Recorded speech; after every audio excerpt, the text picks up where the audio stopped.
Good afternoon. Good afternoon.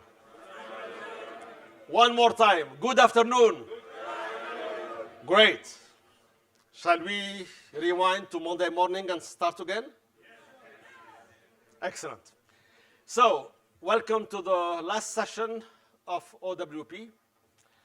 I promised on Monday morning during the opening that I will share with you the findings from What the Tech exercise. So we have the slides here about what are the business use cases out of transformative digital technologies that you think will impact your business or your industry within the coming 3 years. So we are happy that 85 participants took an active role, did go through the 42 use cases made available to you, and these are the top 5 use applications of these technologies. Number 1, in intelligent robotics, a human-robot collaboration in the factory of the future. Number 2, in AI data analytics, how these technologies can disrupt and transform the investment industry. Number 3, smart cities are getting smarter every day. Number 4, how AI can boost the recruitment process, can come up by itself by a matchmaking between a CV, key competencies, and an employer requirement, suggesting a short list, and even doing the first round of interview through AI-based chatbot.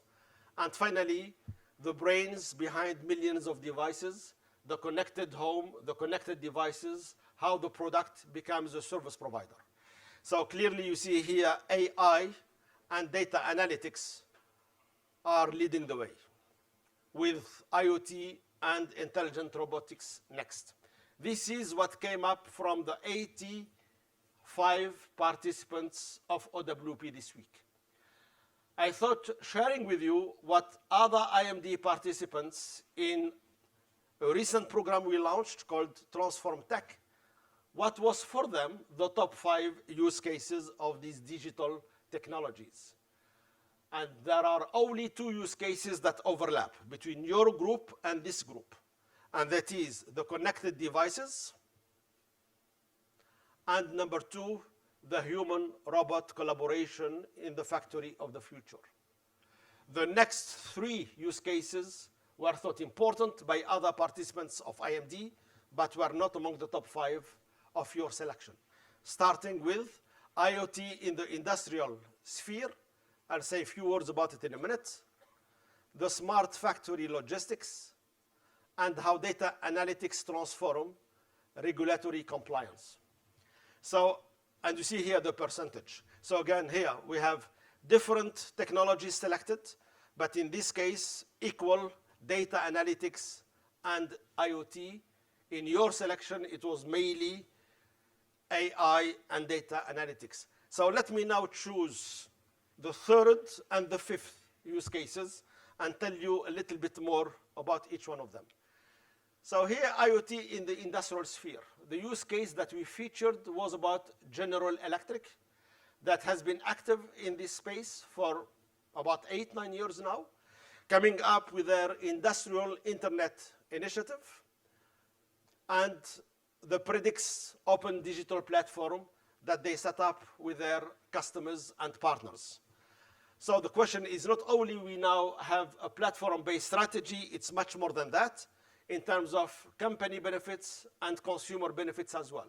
So we see here from the company point of view, how to reduce downtime, how to avoid no unplanned breakdowns, which means better productivity, better revenues, ultimately better profit for the company. So how they do that? Big data, analytics, predictive algorithms, and obviously moving from a customer service agreement to outcome-based business model. We share the risk, we share the profit. That is the outcome-based solution. We agree on the KPIs, and we are your business partner to help you achieve them. So this is, and there are case studies written. We have written case studies, most recently on GE predictive capability and its move to the industrial internet. So this is one use case I wanted to feature. The other one is from Switzerland, how Credit Suisse has been moving from reactive to preemptive or preventive compliance, very much helping in advance look at some data, analyze, obtain a whole view of the customer relationship, and ultimately increase accuracy, lower the cost for monitoring and detection, especially of money laundering or similar cases, and obviously doing this in much less time than having investigation officers going these files of customers. At the end of the day, you also reduce the time for this type of transactions. So again, I just wanted to feature two of the use cases that were not selected by yourselves, but were among the top 5 selection of other IMD program participants. Again, I remind you that you still have free full access to the 42 use cases. So those who did not have the time, those who really wanted to go through them, but couldn't find the time this week because of a very rich program, you can still connect, you can browse, you can learn, and we'll keep you on our mailing list to share with you in the future some findings from hundreds of participants in IMD programs. I turn the floor to Jean-François to introduce our keynote speaker for the afternoon. Okay, thank you, Tawfiq.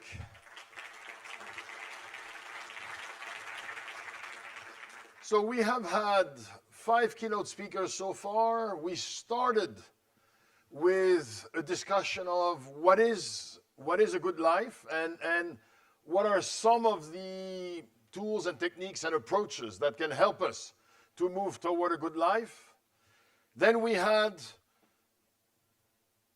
a keynote speaker focusing on digital transformation.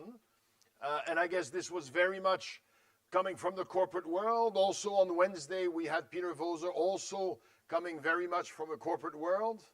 In between, we had Sibongile Manganirat presenting her own story and her own evolution from Soweto to creating a business that has grown and that is now doing a lot of good for society and also, by the way, being quite successful. Yesterday, of course, we had Arturo sharing some of the research that he and his center are conducting on the world economy and on competitiveness. And now we're about to conclude with Abdelaziz. How did I hear about him? I heard about him at the St. Gallen Symposium when I met his co-author on a book that I had a provocative title. Good is the new cool, market like you give a damn. And I thought, well, that's interesting. And that was indeed a book looking at the connection between purpose and success in companies. Then I looked him up and I found his 2 fundamental questions to be quite provocative and I think useful and meaningful for all of us.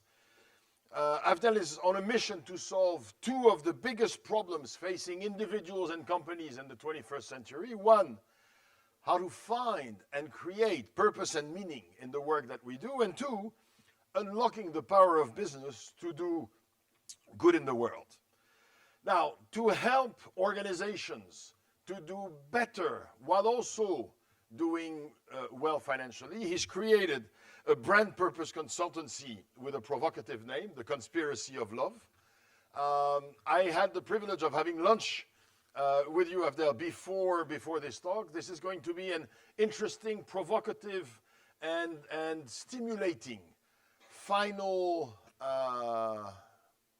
set of ideas before you go back and re-enter reality, both on the personal front and on the professional front. But I think this is thinking about what is our purpose and how can we do well by doing good, I think are 2 wonderful questions to end OWP on. Please give him a warm hand of applause.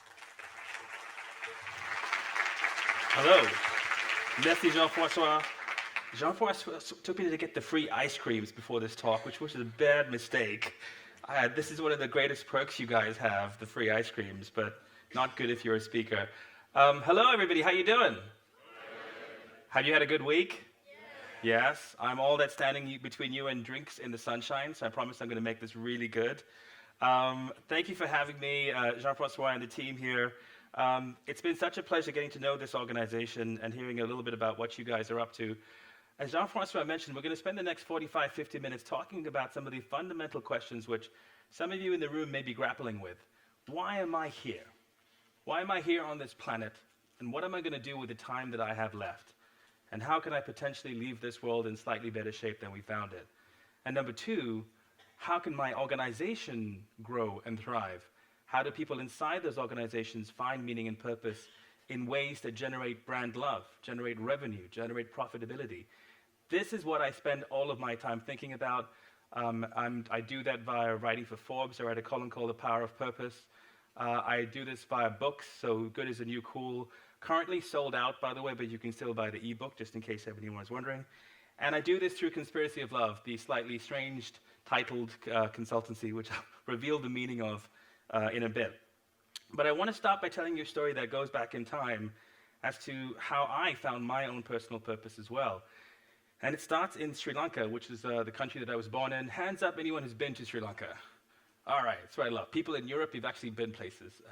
And hands up everybody who knows where Sri Lanka is, theoretically. I'm going to do a test later, guys, because I'm sure some of you don't.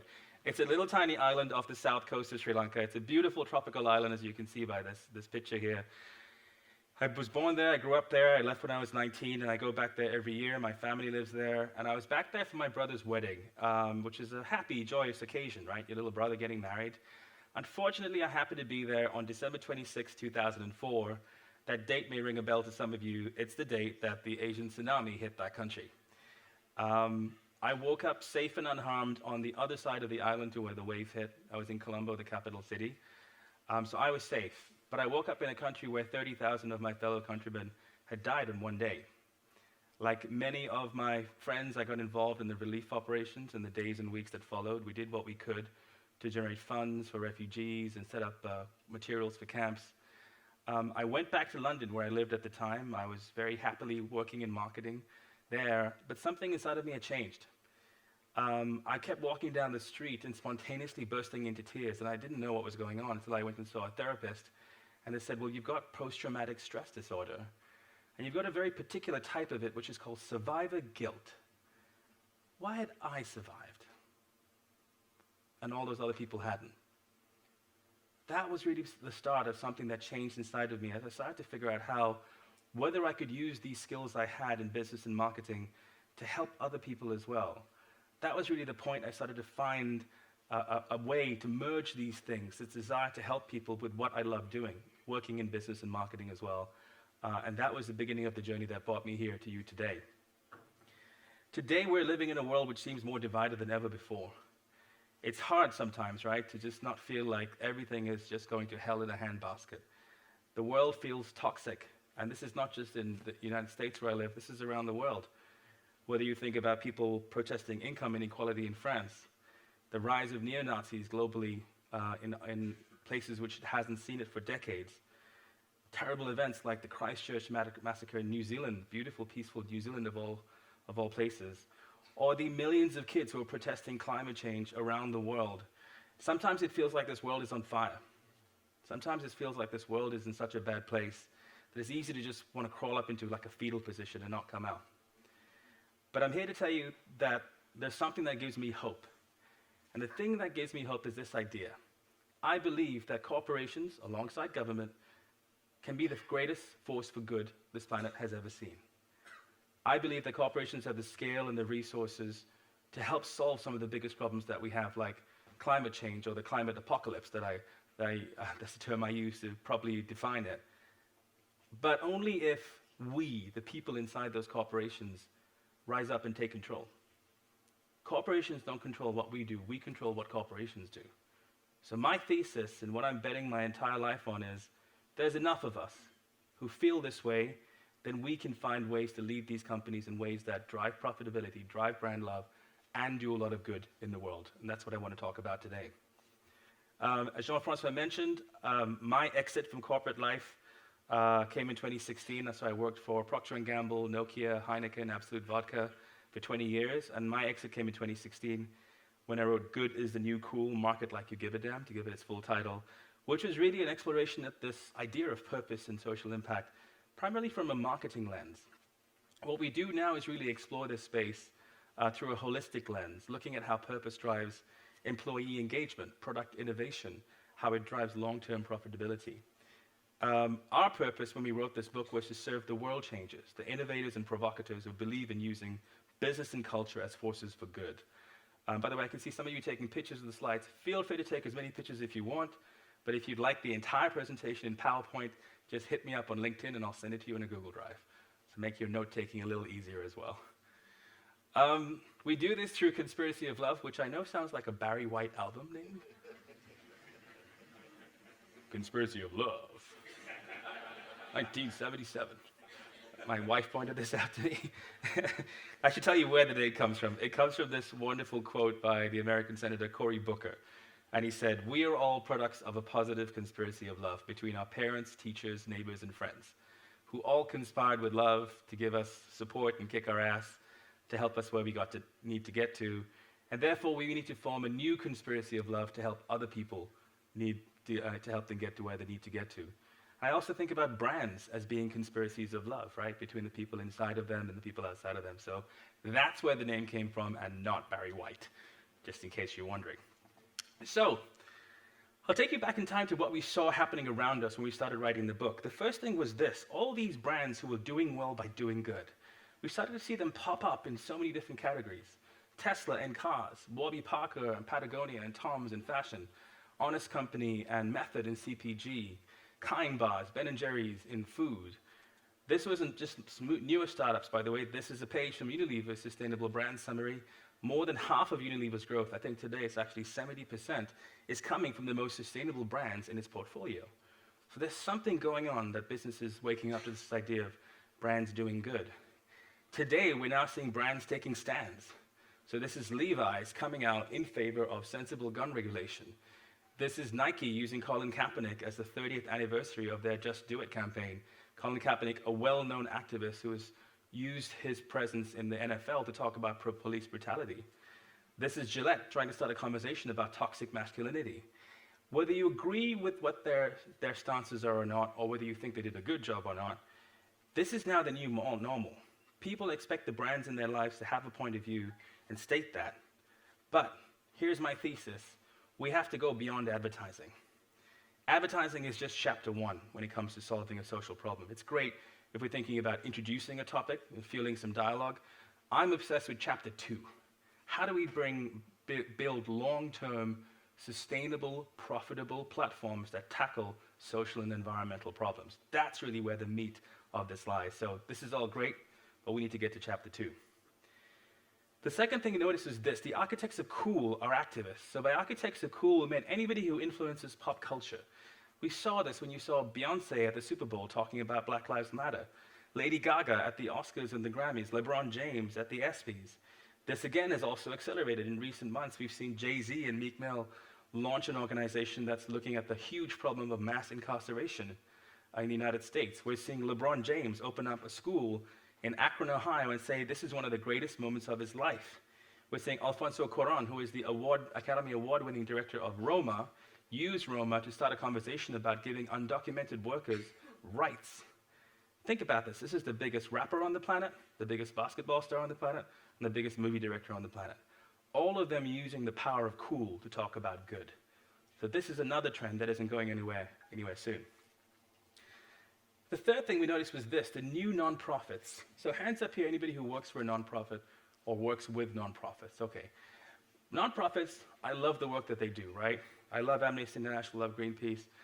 But we started to see this new generation of nonprofits who are moving at the speed of culture, moving at the speed of technology, thinking like brands. This is Pencils of Promise, who build schools all across the world with Justin Bieber. This is Charity Water, who build wells at a frankly dizzying rate by getting people to commit their birthdays. This is a scene from the Global Citizen Festival. It's the hottest music festival in New York City. You get thousands of people in Central Park there The only way you can get in is by doing acts of social kindness. So we thought, there's something really interesting going on here at this intersection of commerce, conscience, and culture. What happens when you take brands, the commerce part, with their resources and reach, and to them you add nonprofits, the conscience part, with their depth of knowledge to solve social problems, and then you add culture, you add the cool, you add great storytelling, great design, great aesthetics, to bring people into doing good. At Conspiracy of Love, we spend a lot of time thinking about what goes in the middle and trying to design platforms that do all of these three things as well. Now, why is all this happening? We believe that there's three tectonic shifts happening to companies all at the same time. Number one, there's a shift of consumers who now want to buy products and services from companies that do good. Number two, there's a shift of employees who now want to work for those companies. And number three, there are now a rising amount of investors who want to put money into those companies. If you're a modern day CEO, you're starting to see this happen in three different locations as it pertains to your company. Let's start with the first, consumers. Social activism is now becoming one of the leading indicators of brand strength. So if you look at this data, leading edge or cool is number one, but look at number two. People really want to know the values of the brands and services that they support.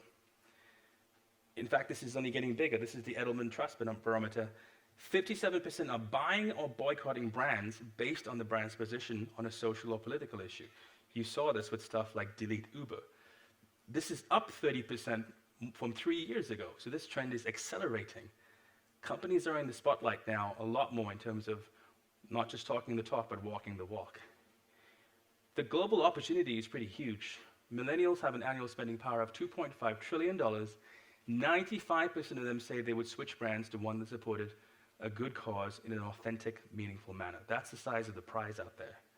It's summed up in this great quote from the writer Anne Lappy: every time you spend money, you're casting a vote for the kind of world that you want to live in. And especially now, especially with this generation, you're starting to see this more and more. In the amazing kids from Parkland, the victims of a school shooting, this is Emma Gonzalez, and the work that they've been doing to battle the National Rifle Association. This is Boyan Slat, who was 18 years old when he decided to create a device to clean up the world's oceans and now runs the Ocean Cleanup Project. This is the frankly amazing Greta Thunberg, the young 16-year-old Swedish girl who's now on the cover of Time magazine and may be even nominated for a Nobel Peace Prize for her action in drawing attention to the global climate crisis.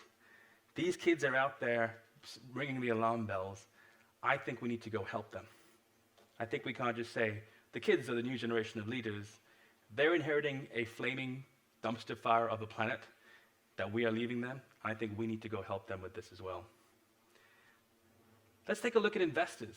What you're now starting to see is a correlation between social responsibility and shareholder returns, an analysis of the S&P 500. The most socially responsible brands are outperforming those who are doing the least by 26%. So you can blow up that myth that doing good doesn't lead to profitable shareholder returns. In fact, this is now what's happening. Major companies, investment banks, are coming into this space. This rather stern-looking gentleman, some of you may know, is Larry Fink. He is the chairman and CEO of BlackRock, the single largest institutional investor on the planet, $6.3 trillion under management. That's trillion with a TR. And it's now come out and said, from now on, all the companies we invest in, we need to see social impact alongside financial returns. This is only accelerating. If you look at what's going on in the broader investment world, we've gone from ethical funds and SRIs and ESGs to impact investing. I think today there's 114 billion. I believe it's on track to hit $500 billion in the next 5 years. This is capital looking for companies that provide social returns alongside financial. What's even more fascinating is the rise of what I call consumer-led financial options to invest ethically. This is Swell. It's an impact investing platform that allows you to take your pension and put it into companies that only support clean energy or clean water and things like that. Imagine what happens when the trillions of dollars locked up in pensions start to flow towards ethical investment as well. All of this is coming at somewhat of a bad time for companies in the S&P 500. They're going extinct faster than ever before. The average lifespan of a company has gone from 67 years to 15 years. I know this. I was inside one of these companies when this happened. I worked for Nokia. Hands up everybody who owned a Nokia phone. Now keep it up if you still got one. Good for you, my friend. I want to come and see it later. I've already It's like you flip phone. Nokia, when I joined it, that single company was responsible for 40% of the Finnish GDP. One company. Where is it now? Companies are going bankrupt, extinct faster than ever before. I think it's because of this. Consumers wouldn't care if 74% of brands disappeared. There are just too many of them, and our thesis is only the ones who really add value and really show up in people's lives usefully are going to be around. All right, more good news. Employees. You're seeing two new generations of employees entering the workforce, millennials and Gen Z. Vastly different expectations of what they want from companies. 64% of millennials won't take a job if their employer doesn't have a strong CSR practice. 85% of Gen Z employees believe that companies have an obligation, I like that word, so I'll say it again, an obligation to help solve social problems. So if you want to future-proof your organization for the next two generations of talent, you have to show them how their work ladders up to something meaningful. This is taking on even stronger manifestations. This is the Google walkout. This is what we call the rise of white-collar employee activism. Remember when the only employees striking used to be miners or teachers or blue-collar workers? These are highly paid white-collar workers, 20,000 Google employees walking out on one day in protest against their employer paying money to alleged sexual harassers. 20,000 people on one day in multiple offices around the world. By the way, my favorite part of it was that they used Google Docs to organize the walkout. The irony is wonderful. This is only picking up steam. This was yesterday in Boston. You may have seen this. This is Wayfair workers. This is a company that makes beds who were selling those beds to the detention centers where they were imprisoning young children. And the employee said, no, we don't want this. We're walking out. They sent a letter to their CEO. They staged a walkout. You now have a new constituency, the people inside your company who are going to hold your company to a higher standard as well.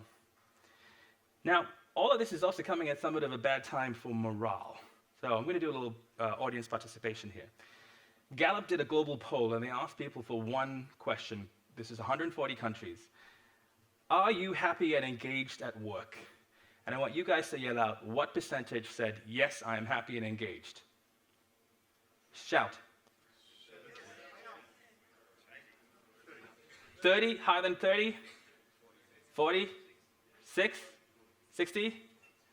Do I see, I feel like a bidder. 60, do I see higher than 60? 13%. Only 13% of people said, yes, I'm happy and engaged at work. If you're doing the math, that's 87% of people who said, no, I'm not. They were either apathetic and disengaged, or they really hated their jobs.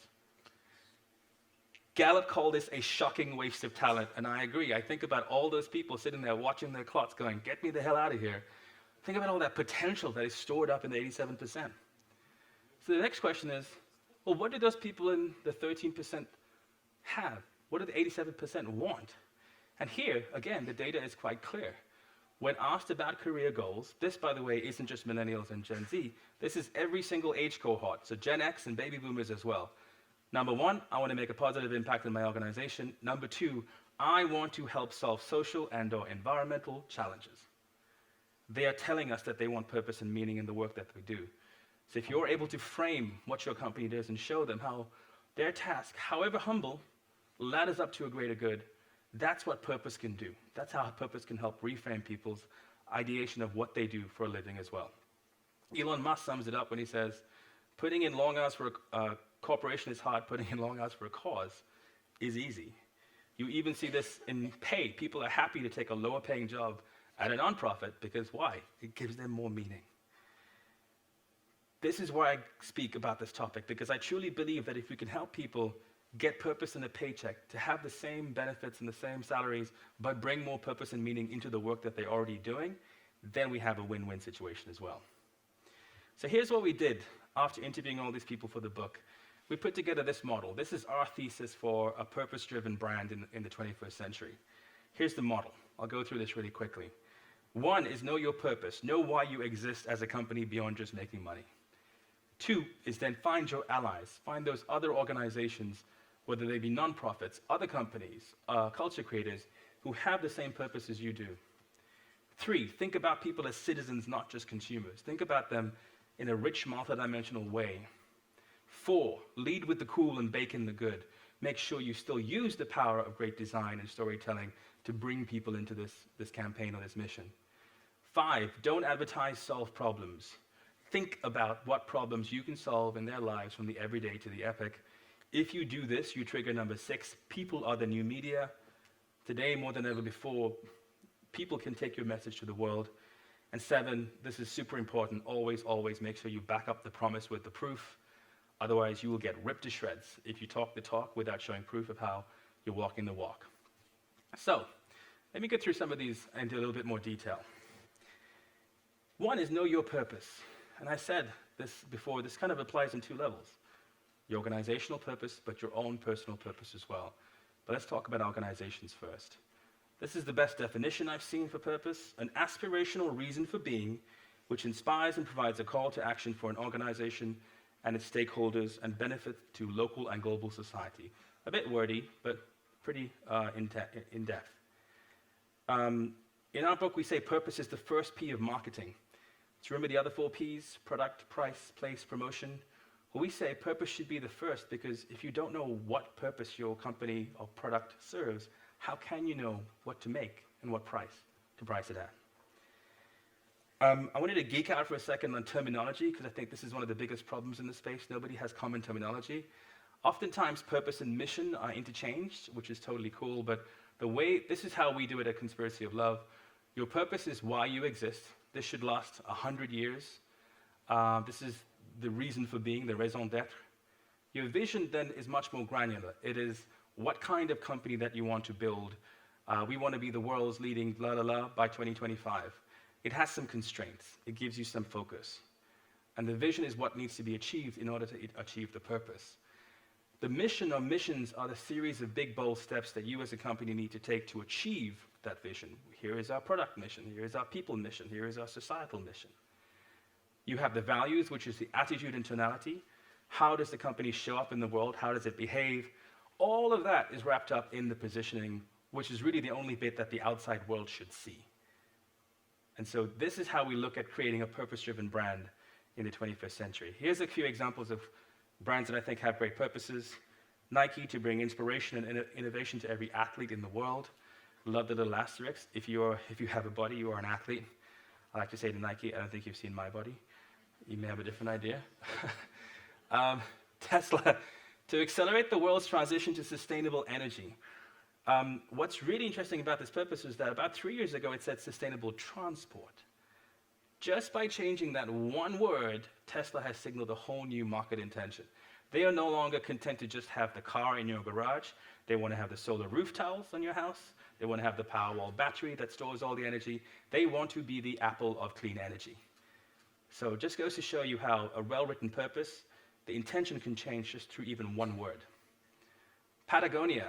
I love Patagonia. They changed its purpose 3 months ago. Patagonia is in business to save our home planet. Couldn't be more blunter and on the nose than that. And finally, Adidas. Through sport, we have the power to change lives. Simple, crisp, clean, clear. So everybody with me on what purpose looks like? All right. The next principle is find your allies. You don't have to do this alone.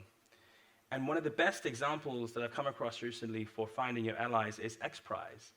So hands up if you've heard of XPRIZE. It's a really interesting organization based in Los Angeles who have tried to crack some of the world's biggest problems through crowdsourcing challenges. So they come up with a really big problem, they then get brands to sponsor those prize funds, and then they issue these challenges to the world. Here's a little example of what they do. We are inherently explorers. We are inherently inventors. We are inherently discoverers. We are inherently problem solvers. People have to keep that flame burning. Making the world a better place is a primal human instinct. Social change is a team sport. Give someone a challenge and the tools to solve it. That's one of the thrills of being human. That's how things change. We're entering a day and age where literally almost anything can be made possible. That's what XPRIZE does. We set very audacious but achievable goals. We leverage them with $1 million or $10 million, and then we go to the world and say, I don't care who you are, where you've gone to school, what you've done before. The first person to make that happen wins. You help bring about a breakthrough, and we all win. It's a way to capture people's imagination and get them focused on a topic. And typically, some of the best solutions come from people you wouldn't expect. In XPRIZE, we are harnessing the power of imagination to see a positive future and figure out a way to accelerate that future so that it can happen right now. So that was the last one you saw was the Google Lunar XPRIZE. So Google put up a $10 million fund for the first group of private citizens who will put a spacecraft on the moon. Think about that. How audacious is that as an idea? They came super close and they crashed. But think about the idea of putting the challenges of the world to the people of the world. This is another great example. This is the Water Abundance XPRIZE. I truly believe water is going to be one of the central environmental issues of our time. There's only 1% of water on the planet that's drinkable, and that is rapidly getting polluted due to everything from caffeine to antidepressants. This was a challenge to pull 2,000 liters of water a day out of thin air for less than 2 cents a liter using the power of clean energy. A pretty audacious XPRIZE, and this gentleman won it, this guy David Hertz, for creating this device, which you can see behind him, and meeting that challenge. Think about these devices being on the roof of every single house, every single condo building. There's actually more water in the atmosphere than there is in all the lakes and rivers on the planet combined. This is a revolutionary technology, and it wouldn't have come to light unless XPRIZE had created this platform for people to find allies between the brands who funded it, between the scientists in the world, and between ordinary people like David, who managed to win it as well. I think it's an excellent example of it. It's also a principle I want to talk about, which is what happens beyond sustainability. I know all of your companies must have some sort of sustainability manifesto in place. I don't think sustainability is enough anymore. We have now gotten to the point where we need to invest in restoration, not preservation. The state of this planet is so broken that I believe that companies need to go beyond putting back what they took and going into actively repairing some of these ecosystems.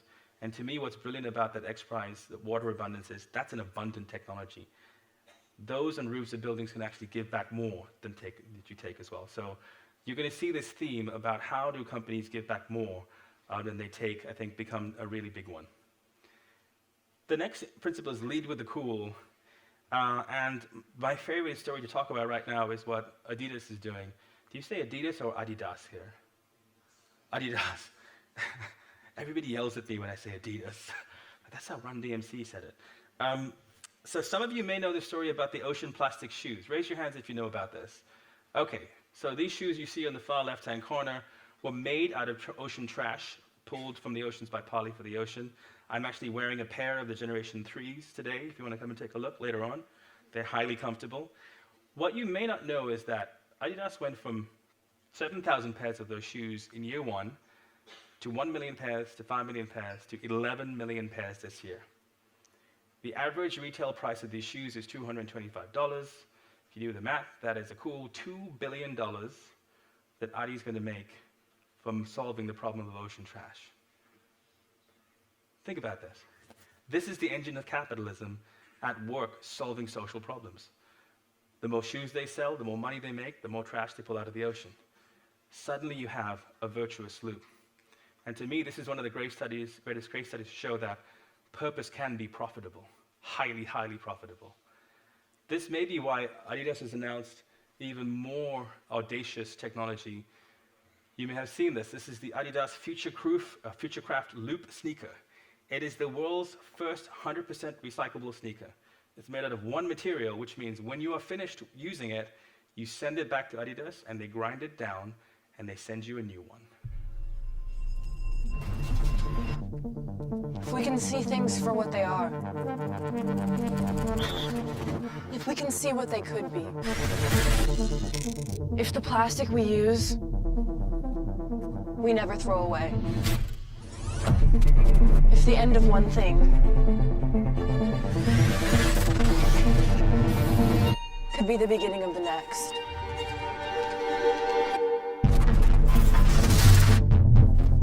we know that less can create more. If we can return, we reciprocate, we regenerate. If we are here for others, if we can work as a team, all we have to do is connect, and the world opens up. The future is about giving back.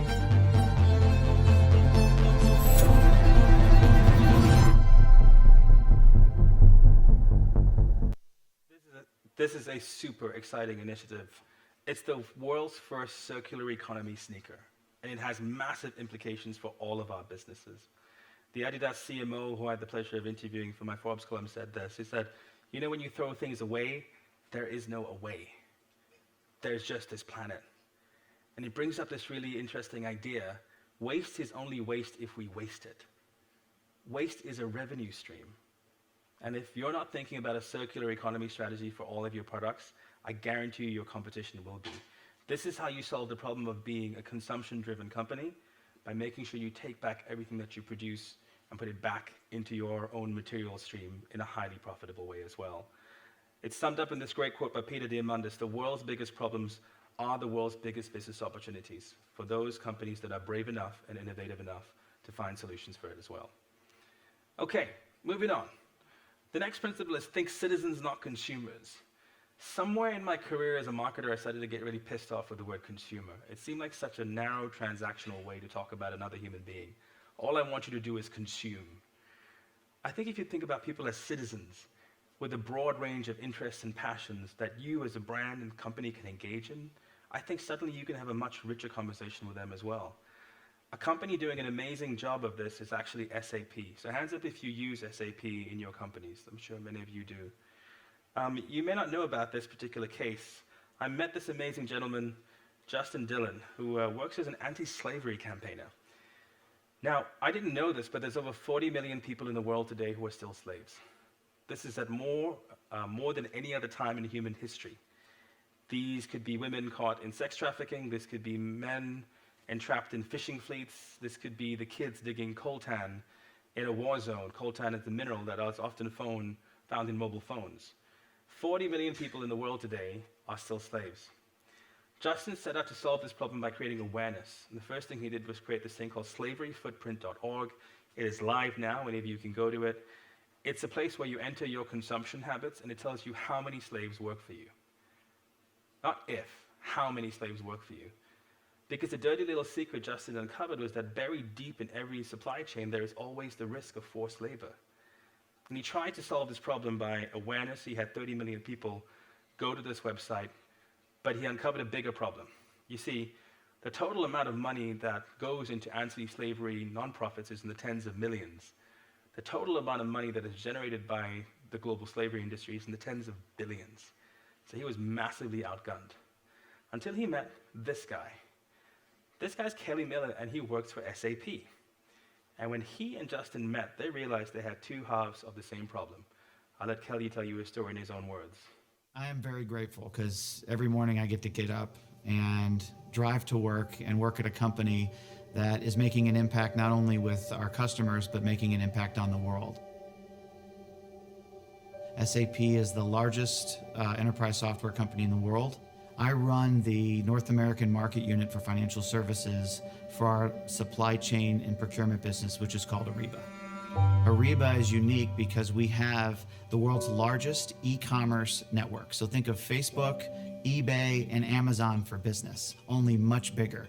We do almost $1 trillion worth of commerce. So we have the scale and reach where we're impacting commerce all over the world. In 2012, I was at a conference, and they were talking about this End It thing, which turned out that they were bringing awareness to this issue of slavery in the world. This guy started talking about how he wanted to end forced labor in the supply chain. And so I'm thinking, if I could somehow take what he's doing, productize it, and get it onto our network, potentially 2 million companies could be exposed to these type of ideas. So I got in touch with Justin, and our first conversation was over 2 hours long. And the reason that it was such a long conversation is because it was, from the very beginning, it was obvious that this was a perfect marriage of what he had and what my company had. So Justin had done the research, compiled the data, and had everything that was necessary information-wise for companies to actually figure this out.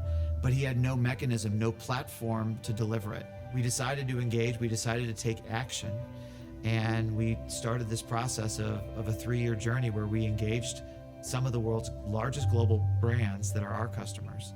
And we got input on what do you need? What do you need to be empowered and equipped to help end slavery in the world? So this is the result of what they came up with. It's called the Freedom Tool. It's part of SAP Ariba's suite of services. This is very simply a mechanism that allows chief procurement officers in any company to look deep into their supply chain and find instances of forced labor. Suddenly you have the trillions of dollars in the global supply chain now battling the billions of dollars in the anti-slavery industry. To me, this is a beautiful example of how purpose can work even if you're a B2B company. Hands up who represents a B2B company here as well. This is a question I get asked. This is great for consumers. What about B2B? To me, this shows how a B2B company can create something that is magnificently useful, that does a lot of good in the world today, and is highly profitable for them. You had the chairman of SAP on stage at Davos last year talking about how this made people feel proud to come to work for his company as well. Justin has this beautiful way of words, and he said, most people in the world have a poverty, in the developing world have a poverty of means, but people in the developed world have a poverty of meaning. Corporations are one of those places that can solve both of those problems at the same time. A platform like SAP and the Freedom Tool does both of those things as well. So I thought that was a beautiful way to think about how corporations can solve both of those problems. The next principle is don't advertise, solve problems. We believe brands should solve problems from the everyday to the epic. And a company that's actually been doing a great job of reverse engineering purpose into who they are is Microsoft. Microsoft is cool. I never thought I would stand on a stage and say that, but Microsoft is cool. So a few years ago when Satya Nadella joined the organization, he challenged them to come up with this purpose, which is to empower every person in an organization on the planet to achieve more. What's really fascinating is seeing how Microsoft is focused on the issue of disability as the place that they can really make a difference. You may have seen the Microsoft Super Bowl ad around the adaptive Xbox. So this is an Xbox controller for kids with disabilities that allow them to play it anywhere. Microsoft is doing some amazing work in the fields of Microsoft Office, helping read letters aloud to people and things like that. But this is my favorite story. This is a guy called Saqib Shaikh. So you'll see him on the left there, standing with Satya Nadella, the CEO of Microsoft. Saqib Shaikh is a blind Microsoft engineer. And he was sick of sitting in meetings where he didn't know what was going on. So he created this.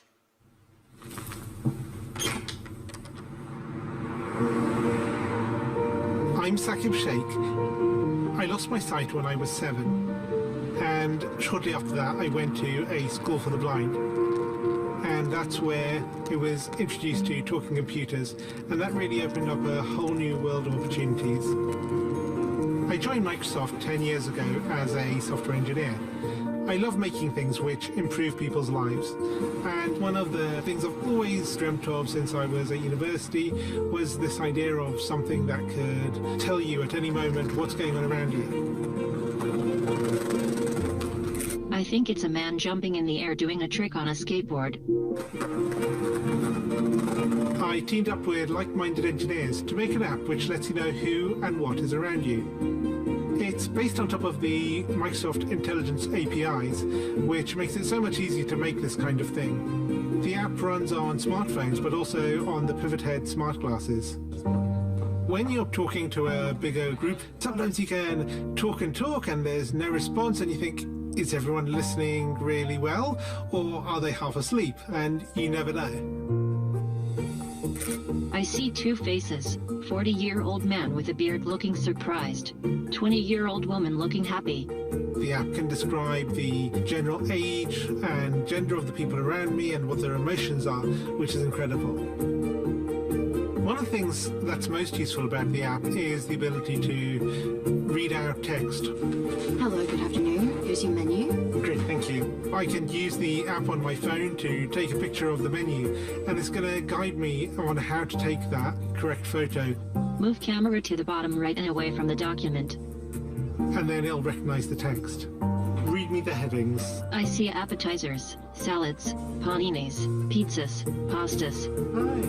Years ago, this was science fiction. I never thought it would be something that you could actually do. But artificial intelligence is improving at an ever faster rate, and I'm really excited to see where we can take this. As engineers, we're always standing on the shoulders of giants, building on top of what went before. And in this case, we've taken years of research from Microsoft Research to pull this off. I think it's a young girl throwing an orange frisbee in the park. For me, it's about taking that far-off dream and building it one step at a time. I think this is just the beginning. It's a remarkable story, right? This is the, yeah. This is the Seeing AI app. You can download it as an app on Android or iOS, and you just use your phone, you hold it up, you don't need the funky glasses, and it shows you what's around you. And what I love about this story is that, to me, it's what happens when purpose comes full circle. By creating a purpose-driven culture and empowering your employees to come up with innovations on their own, something remarkable happens. What Saqib Shaikh did was to think about disability as an engine of innovation. And solving for one, for himself, he solved for so many million people out there. And not just visually disabled people. Think about the use cases of what he created. You're in a foreign country, you can't read the sign, you hold this app up. You have somebody who's losing sight and is short-sighted like my mom, and she can use it in a dark place to read a menu. Think about the implications of Microsoft now integrating that technology into what it's creating and putting it out in the world. And think about how that can lead to a whole new wave, a whole new OS, a whole new AI approach that wouldn't have happened if this person wasn't there in that organization and felt empowered to do this. We talk a lot about Conspiracy of Love, about creating the intersection of useful and delightful, and Saqib Shaikh created exactly that. So I love that. I love that story. Okay, final principle, back up the promise with the proof. We put this one in here because we started to see major companies like Pepsi absolutely screw up with things like the Kendall Jenner ad. You remember that one where Kendall Jenner suddenly turned into a civil rights activist?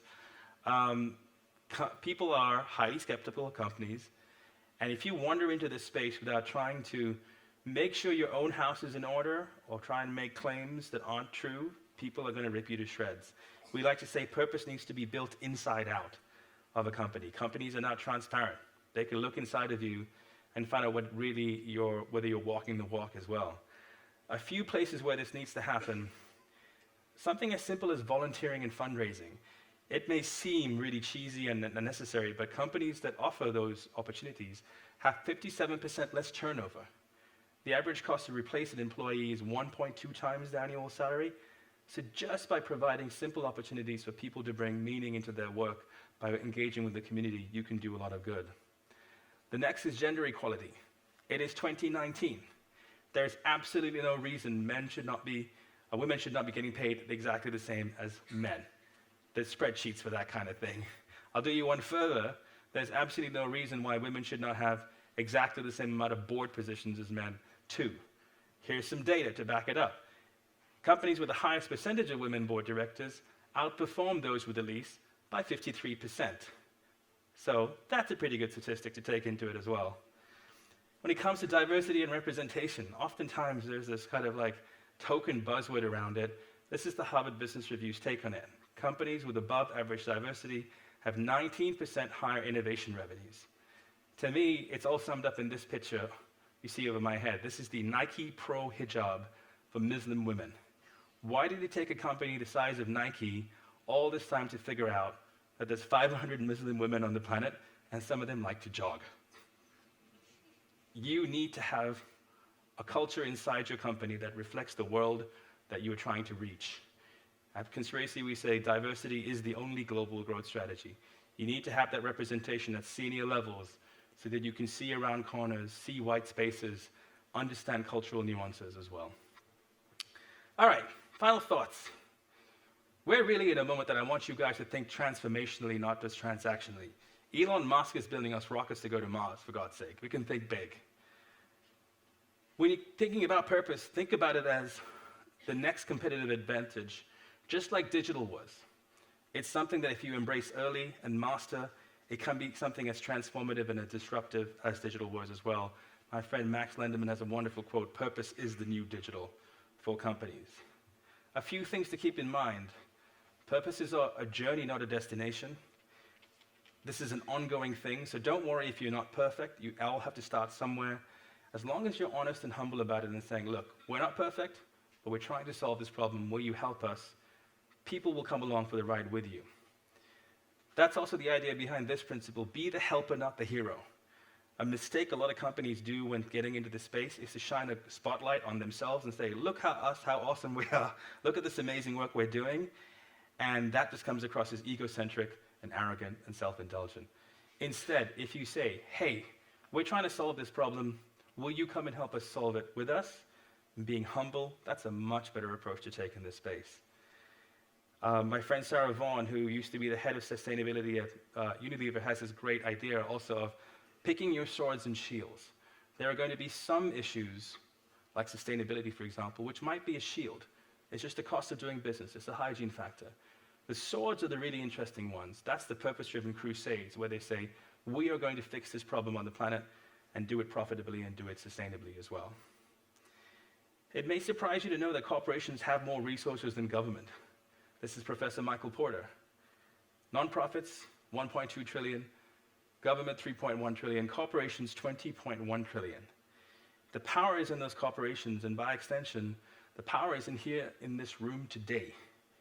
You can all do a tremendous amount of good right from where you're sitting. You don't have to quit your job and go and dig wells with a nonprofit in the Sahara. In fact, I would encourage you to keep your day jobs. You're more valuable right here where you are, with your experience and your network and your resources as well. We like to say that we're moving beyond the era of corporate social responsibility into the era of corporate social opportunity. Problems are gold mines for those companies who are brave enough and innovative enough to go out there and find a way to fix them. But here's some very important advice. Your values have to drive your value. You have to use your hearts, not just your head. That's how you make sure it's authentic. You have to use this muscle. And this is the one that we get trained to use in companies. As somebody wise said, the longest journey you'll ever take is from your head to your heart. Make sure you think about stuff at this level as well when you're thinking about doing this work. I'm going to end with a quote with a woman I love, Brené Brown, who said, you can choose courage or you can choose comfort, but you can't choose both. Right now, when the world is the state the way it is, I ask you to choose courage. Choose courage when you go back to these companies that you lead and help the people in them find their own purpose and meaning. Choose courage when you go back to these communities as citizens and find new ways to help them thrive and prosper. Choose courage as you think about your own purpose in life and how you can leave this planet in slightly better shape than you found it. This moment we are in is a gift. How will you start today? Thank you very much.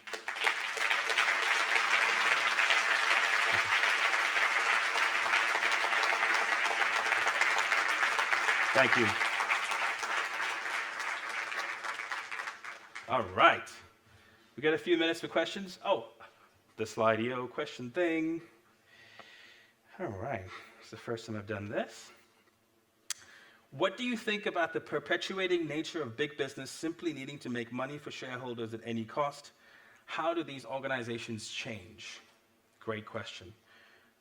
Thank you, Anonymous. Why couldn't you just put your name on it?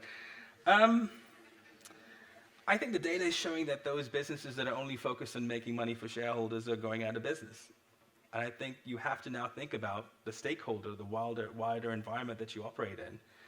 I think a better question to ask is, how can we show those companies that the ROI of doing good is going to make them more money for their shareholders and for all the other stakeholders as well? That's really where we need to come up with new models and new business cases to show that, just like the Adidas example as well.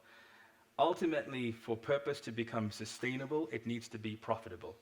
This is the business that we're talking about as well. So to me, really, it's about understanding those ROI models and how they change as well. Thank you, Anonymous. Do you feel, how big is the problem of greenwashing? How do we avoid it? Great question. There's an even better phrase, which is woke washing, which is companies pretending to be woke or socially enlightened as well. How do we avoid it? I think that we talked about purpose being driven inside out. I think it starts with you guys inside the companies holding yourselves to that high standard and making sure you're not making claims that are wildly untrue.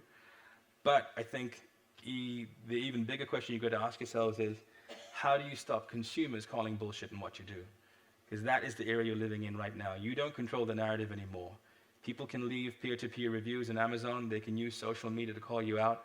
Hell, they can use Glassdoor to find out what it's really like to work in your company. You are living in an era of radical transparency right now, so the only way to avoid claims of greenwashing is to just not do it. Hopefully that makes sense. How can today's leaders influence the purpose when they don't relate to it? That's a good question. So, you meaning they don't have a personal affinity to the purpose of the company? That's a great question. I think with great purpose-led companies, if you think about Patagonia, for example, these companies have had their purpose so clear for decades that people gravitate towards working for them. And so you know what you're getting into when you come and work for them as well. So one thing we always try and say is try and keep it as consistent as possible. Don't keep changing it, because that's very hard. It makes it very hard for people to know what you stand for. I think the simpler question, the answer to this question is, if the purpose of the organization you work for doesn't resonate with you, go and find one that does. Simple as that. Do companies fail to solve some of the world's problems because they're worried about adjusting their tried and tested business models? Yes, I think they are, but I think it was Sergey Brin from Google who said the biggest risk is taking no risk at all. Companies have to innovate faster and bigger than ever before just to keep pace in what's happening out there as well. And so I get asked this question all the time. How do you try and convince companies to adopt purpose when they're not ready to? And I go, I don't. I go and talk to their competition who's ready to do it. It's a much simpler approach. How can we get Lens Technology and SAP together? How do we get B2Bs to act without the threat of social activism and social media? I'm not sure what Lens Technology and SAP together. You mean the Microsoft thing and SAP? Oh, you've been using that?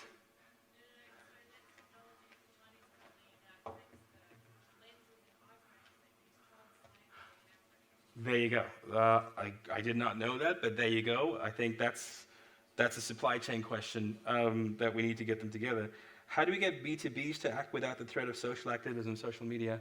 I'll answer that question slightly differently, because here's another common misconception about purpose, is that it has to be political, right? A lot of companies are like, oh my God, do I have to get out there and risk pissing off half of my consumers by saying something that the other half is going to really object to?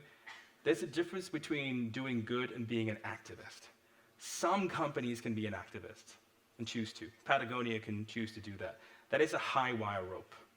It takes up a lot of time and attention, and I know from talking to some of these CMOs and CEOs, it takes up all their time. There's a difference between being an activist and doing good. There is a vast chunk of things that everybody believes, regardless of what political stripe they are. Everybody wants great schools for their kids, safe neighborhoods, clean air, opportunities. Look at all of those things that the vast majority of everybody wants, and turn your company's attention towards focusing on solving those problems, and you won't have a problem with politics as well. How do you sustain your own level of energy? Caffeine and jet lag. I think that was it. Any other questions from the audience with microphones and things like that? There is one. Yeah. The first one. Do you feel business is ready to adopt circular economy principles on a wider scale? Oh. And we were discussing this at lunch. Yeah, I think I go back to this thing. If waste isn't waste until you waste it, right? And I think as we begin to think about all these companies who aren't utilizing the revenue stream that could be created either through reusing the raw materials that go into producing their products and services, or by finding a way to bring it back and reusing it. So I think Apple has announced by a certain date, they won't be making iPhones out of anything except old iPhones. So there will be no new minerals that they pull out into the ground. I'd like to see that in principles like Adidas adopted by all companies, because I suspect in the long run it will be cheaper once you actually set up that circular economy supply chain. So I think that the trick is to make the economic argument for it first before making the political argument for it. I always say that today, to be a purpose-driven leader, you need the brain of a CFO, the heart of a storyteller, and the soul of an activist. I think if you can put those three things together, then I think you can really make long-term sustainable change. And as I'm listening to you, I'm also thinking about one of the things that Peter Voser told us. On occasion, leaders are also paid to take a hit. Yeah. On occasion. Yeah. Please give him a warm hand of applause.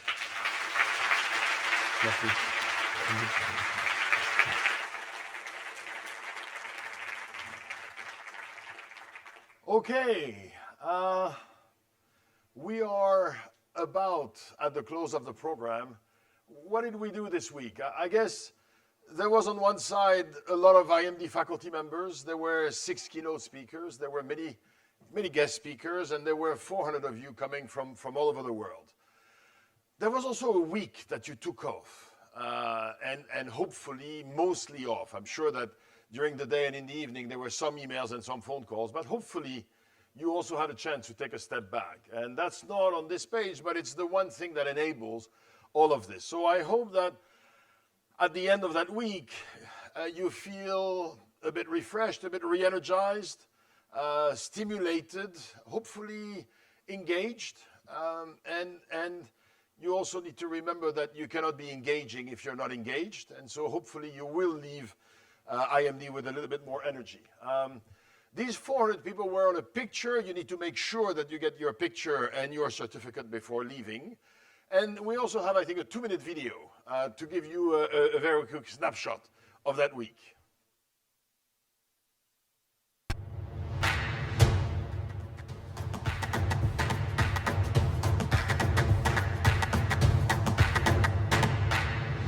What is orchestrating winning performance? Inspirational, diverse, enriching, getting the latest knowledge, but in a very pragmatic way.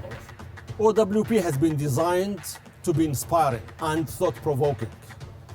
All year long, our world-class faculty engages with the global business leaders and distills their knowledge into a fully customizable, jam-packed program that is truly second to none. Wonderful. I know the importance of education. I went out, even though I was running a business, to come to IMD to study. From IMD alumni who are building a better future to business leaders at the cutting edge of digital transformation and leading some of the world's best organizations, from radical thinkers on how we can lead better lives to academic trailblazers in societal structures, OWP explores the issues that confront us as individuals, organizations, and participants in the global economy. I think the fantastic thing of having a deep, intense week at IMD is that you're fully focused, fully immersed. It gets you out of the routine. It's a break space, right? OWP is not a conventional academic executive program. By sharing research-driven insights and engaging participants through practical workshops and activities, it takes us out of the comfort zone of the classroom and it challenges us to re-examine our perspectives. But I think most importantly is to take back with me tools I've learned on the program that helps me become a better manager. It made me even more a strong believer that at the end you can have as many assets as you want, but you have one big asset in your company, and that's your people. This has been another energizing and thought-provoking OWP week. You've played a big role in making it a success through your engagement, your insights, your openness, and your curiosity. So a big thank you from us to you. We wish you continued success, and we hope our paths will cross again.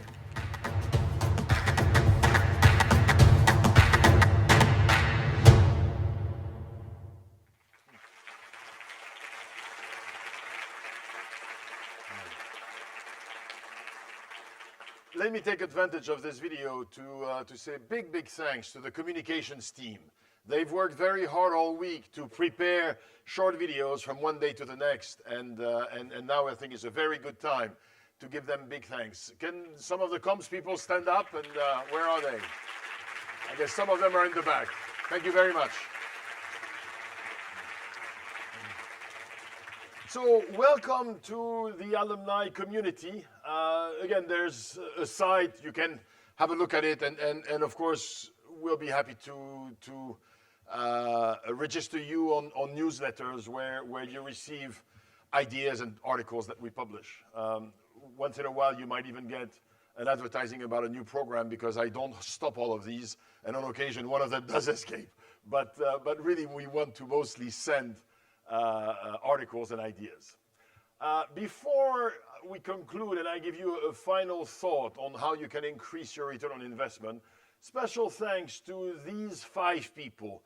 I think OWP, of course, is about you, and it's about, again, the faculty, the sessions, the guest speakers, but it would not work if the logistics were not relatively seamless.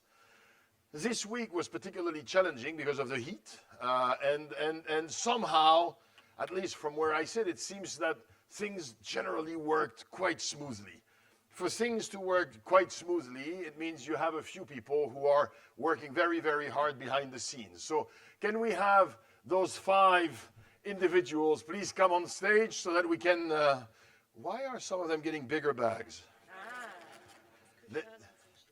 I see, because there were some who worked longer on the program, and then there were folks who joined them. I see. So Kushal and Chinsa.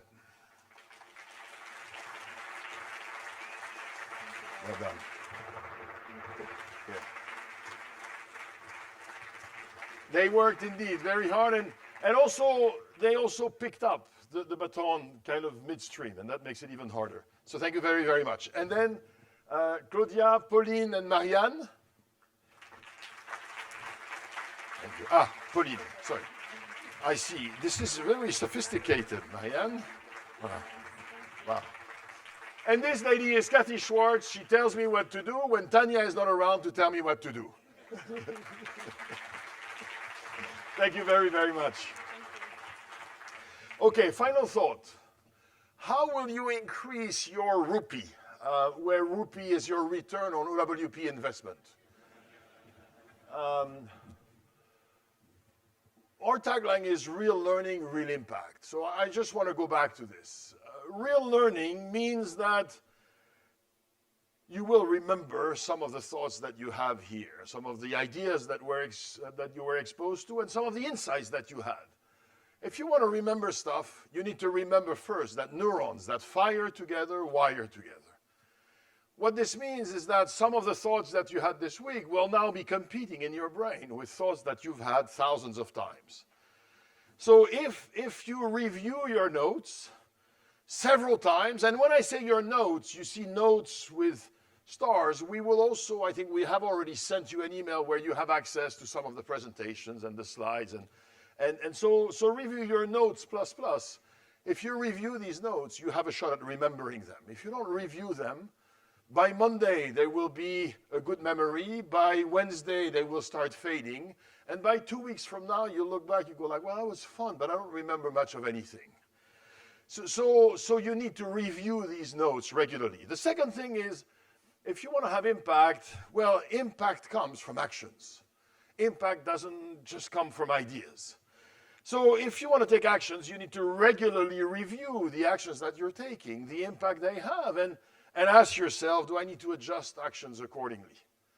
To do any of this, you're going to need to book time in your agenda to do it. If you don't book time slots for you to review your notes and review your actions, it will just not happen. I mean, you're all experienced and active enough to have noticed this, right? If you start the week saying, I hope that during the week I will have a half hour to review my notes from OWP, you know very well that this ain't going to happen, right? Because the whole world wants to make sure that they're going to get on your agenda. So please book some time in your agenda, once a week or once every 2 weeks.